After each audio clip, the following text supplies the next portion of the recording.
आप सभी का लव इनफाइनाइट चैनल में एक बार फिर से बहुत बहुत स्वागत है। अगर आप ट्विन फ्लेम जर्नी में हैं और आपको लगता है कि डिवाइन फेमिनाइन ही क्यों सरेंडर करें, या हम सरेंडर मोड में आए ही क्यों, या अगर आप स्पिरिचुअल जर्नी में हैं और आपको लगता है कि जो भी हम चाह रहे हैं हो सकता है स्पिरिचुअली ही हम कुछ नया पोस्ट पाना चाहते हैं और कुछ नया क्रिएट करना चाहते हैं, लेकिन हमसे भी जो ऊपर हैं उनकी वजह से हम कुछ कर नहीं पा रहे हैं, या कोई और अदर रीज़न हो सकता है, या घर वाले हैं, या कोई मजबूरी है, इस वजह से आप कुछ कर नहीं पा रहे हैं, तो हमें क्या करना चाहिए? यानी कि क्या हमें सरेंडर मोड में आ जाना चाहिए?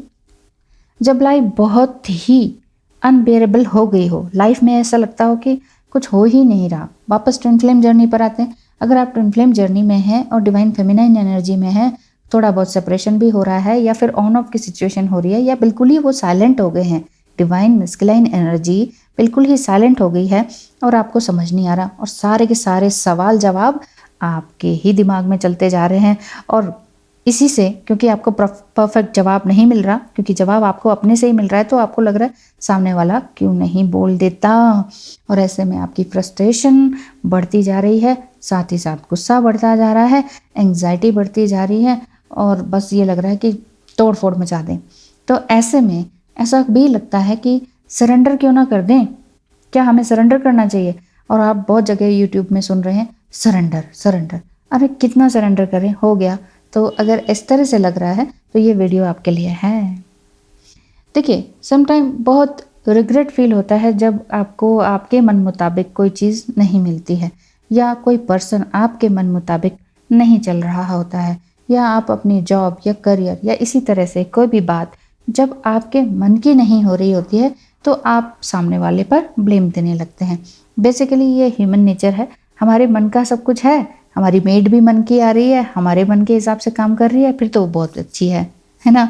और अगर वो हमारे मन के अगेंस्ट काम कर रही है, फिर वो हमें अच्छी नहीं लगेगी। इसी तरह से हमारा डीएम भी है, इसी तरह से हमारा जॉब करियर, हमारा बॉस है, हमारे पेरेंट्स हैं, हमारे इन लॉज हैं, ठीक है ना। तो इट्स ओके, इस चीज़ को ध्यान रखें, ह्यूमन नेचर है, हर चीज़ हर किसी के मन की होने लग जाएगी तो दूसरे के मन की कौन करेगा, वो कौन सुनेगा। अब डीएम और डीएफ की ही बात करें, आप चाहते हैं मुझे डीएम से प्यार मिले और डीएम चाहते हैं मुझे आपसे प्यार मिले, आप मुझे पैम्पर करें, आप मुझे सुने। अब दोनों ही ये चाह रहे हैं कि मुझे सुनो, और दोनों ही बोलने लग गए, दोनों मिले हैं तो आप भी बोल रहे हैं, वो भी बोल रहे हैं, सुनेगा कौन? कोई थर्ड पार्टी सुनेगी क्या? फिर थर्ड पार्टी ही सुनती है, भाई थर्ड पार्टी एंट्री कर जाती है।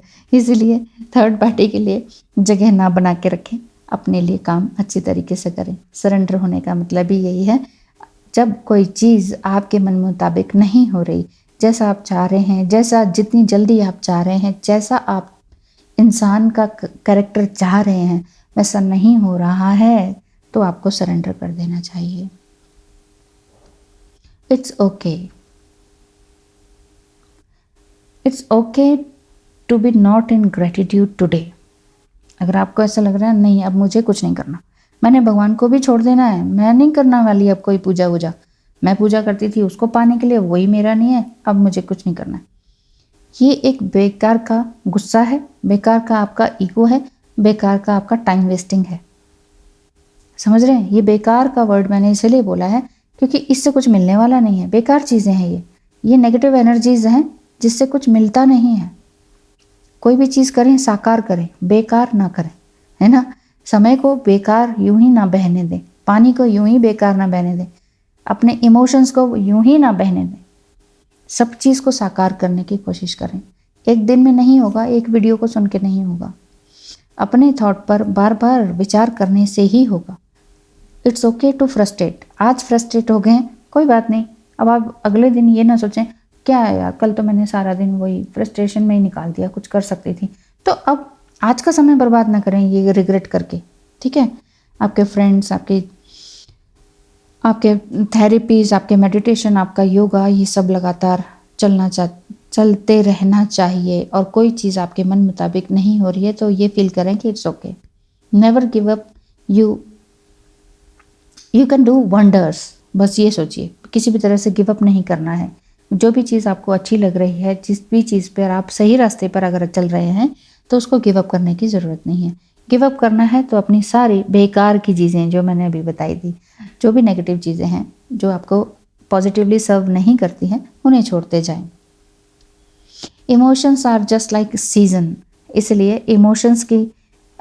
इमोशंस में ना बहें। और इमोशंस जब हाई होते हैं, आपके नेगेटिव इमोशंस हाई होते हैं, ऐसे में किसी भी तरह का डिसीजन ना लें। जैसे कि आप डीएम से कभी बात नहीं करेंगे, या ब्लॉक कर देंगे, या भगवान को कभी पूजेंगे ही नहीं। ये क्या है, इमोशनली जो हमारे अंदर ड्रामा चलता है और उसको हम अपना ही अस्तित्व मान लेते हैं, तब हम ये चीज़ गलत फैसले ले लेते हैं। Basically we are not the emotion being, we are human being, but हम बेसिकली सोल हैं। इस चीज़ को ध्यान रखें। हम कोई बॉडी भी नहीं है, मेल फीमेल भी नहीं है। आपका नाम जो है वो भी आप नहीं है, ये तो नाम है पहचानने के लिए, है ना। नहीं तो सारे आदमी हो जाएंगे और सारी औरतें हो जाएंगी। नाम इसलिए देना पड़ता है कि पहचान तो हो। उस नाम को सुनकर आप पीछे मुड़ के तो देखें, ये बात है, ठीक है। लेकिन आप अपना नाम नहीं है, आप जेंडर नहीं हैं, आप एक प्यारी खूबसूरत सोल है। You are just like star seed, you are a light worker. आप एक डिवाइन फेमिनाइन एनर्जी हैं, आप एक ब्यूटीफुल सोल हैं। You need to release everything. जो भी नेगेटिव है, जो आपको पॉजिटिवली सर्व नहीं कर रहा, उसको आपको लेट गो करने की बहुत बहुत ज़्यादा ज़रूरत है। इट्स परफेक्टली ओके कि अगर कोई काम आज अच्छा नहीं बन रहा है तो just accepting the way you are in the right now. दुख है, सुख है, फ्रस्ट्रेशन है, सामने वाले ने ब्लॉक कर दिया है, कोई सिचुएशन ठीक से नहीं हो रही है, just accept this situation right now as it is. What has happened, ठीक है। जो भी कुछ होता है अच्छे के लिए होता है, और जो हुआ सो हुआ। Accept the current reality. बस जिस दिन करंट रियलिटी को, अच्छी है या बुरी है या कितनी ही टॉक्सिक है, उसको आपने एक्सेप्ट करना सीख लिया ना, बहुत मुश्किल है, बहुत बहुत बहुत चैलेंजिंग एंड मुश्किल है, लेकिन इसके बाद आप बहुत खूबसूरत इंसान बन जाते हैं। सच्ची बता रही हूँ। मान लीजिए आपको बहुत ही अच्छा लगेगा इस चीज़ को महसूस करके और इस चीज़ से पार पाके।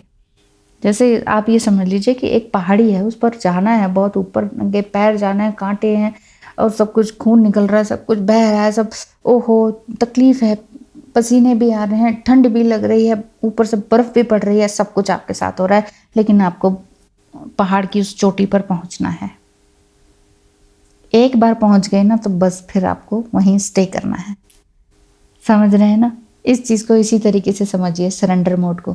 सरेंडर कीजिए अपने बेटरमेंट के लिए, अपने आप को ट्रांसफॉर्म करने के लिए, अपने अंदर पॉजिटिव चेंज लाने के लिए। अगर आप अपने आप को बहुत सुंदर इंसान पाना चाहते हैं, हर किसी के लिए कुछ अच्छा करने देने वाला चाहते हैं, अपने लिए एक वाकई जैसे आप हैं उसमें बहुत अच्छा बदलाव चाहते हैं, फिर आपको ये सारी दुख तकलीफ़ें झेलनी पड़ेंगी। इसी को कहते हैं सरेंडर स्टेज। अगर आप ब्लेम करते हैं अपने पर्सन को, अपने पेरेंट्स को, अपने इन लॉज को, अपने बच्चों को, अपनी जॉब, अपने करियर, अपने बॉस को, अपने डीएम को, देन गलती आपके साथ हो रही है, आप अपने साथ कर रहे हैं। यहाँ समझने की देर है। सो सरेंडर कर दीजिए जैसी भी चीज़ें हो रही हैं, जो भी हो रहा है, और आगे बढ़ते रहें। अपने आप को खूबसूरत सोल बनाए रखें। Thank you so much, all the best.